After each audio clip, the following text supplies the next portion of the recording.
નમસ્કાર પ્રોબેશન ઓફિસરો, આજે આપણે બંધારણના બીજા લેક્ચરમાં આપનું હાર્દિક સ્વાગત છે। હું મારી ડે બાય ડે વિડીયોની ક્વોલિટી અને વિડીયોનું કન્ટેન્ટ બંને જ વધારતી જવાની છું, તો માટે મારી ચેનલને સબસ્ક્રાઈબ કરજો, અન્ય મિત્રોને પણ શેર કરજો। આપનો આ એક માર્ક રોકડો ન જાય એના માટે ખાસ કાળજી રાખજો, કેમ કે કોઈ પણ એક્ઝામમાં આ પ્રશ્ન ઘણીવાર પૂછાઈ જતો હોય છે। તો સમય ન બગાડતા આપણે આપણો ક્લાસ શરૂ કરીએ। આપણે સૌપ્રથમ આપણાથી જ શરૂ કરીશું, એટલે કે આપણે મતદાન કરવા જઈએ છીએ ત્યારે આપણી ઉંમર શું છે। બધાને ખબર છે કે મતદાનની ઉંમર 18 વર્ષ છે। તો હવે આપણે આપણા ગામના સંદર્ભમાં જોઈએ તો ગામમાં 2 પદો હોય છે, જે સરપંચ તેમજ ગ્રામ પંચાયતના સભ્યો। તો આ બંનેની ઉંમર છે 21 વર્ષ। મેયર તેમજ કાઉન્સિલરની પણ ઉંમર 21 વર્ષ છે। તો આપણે આ યાદ રાખીશું કે આ 4 પદોની ઉંમર 21 વર્ષ છે। મતદાનની જોગવાઈ 18 વર્ષ માટે છે। હવે એનાથી ઊંચે જઈએ તો આપણે બધા જાણીએ છીએ કે દેશનું વહીવટ કોણ ચલાવે છે? વડાપ્રધાન। રાજ્યનું તો કે મુખ્યમંત્રી।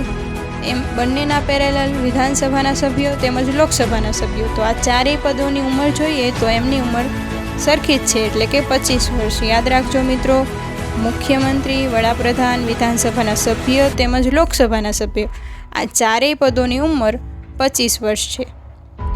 હવે એનાથી ઊંચે જઈએ તો આપણે જોઈએ તો રાજ્યસભાના સભ્ય હોય કે વિધાન પરિષદના સભ્ય, આ બંને ઉપલા ગૃહ છે, તો એમની ઉંમર છે 30 વર્ષ। યાદ રાખજો, આ બંનેની ઉંમર છે 30 વર્ષ।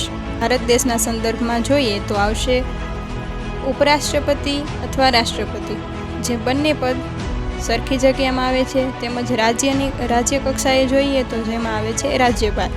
તો ઉપરાષ્ટ્રપતિ, રાષ્ટ્રપતિ કે રાજ્યપાલ, આ ત્રણેય પદની માટેની જોગવાઈ 35 વર્ષ છે। યાદ રાખજો મિત્રો, જો કોઈ પણ પદ પૂછાય તો એમની વર્ષ 35।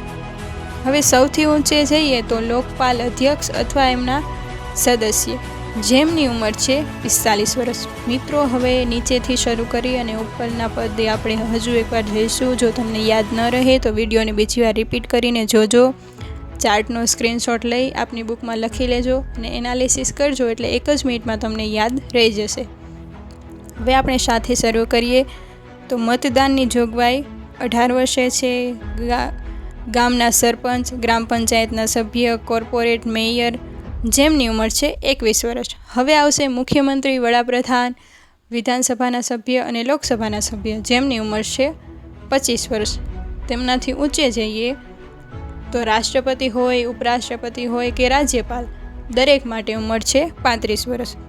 એમનાથી ઊંચે જઈએ તો લોકપાલ અધ્યક્ષ અથવા એમના સભ્ય હોય, એમની ઉંમર છે 45 વર્ષ।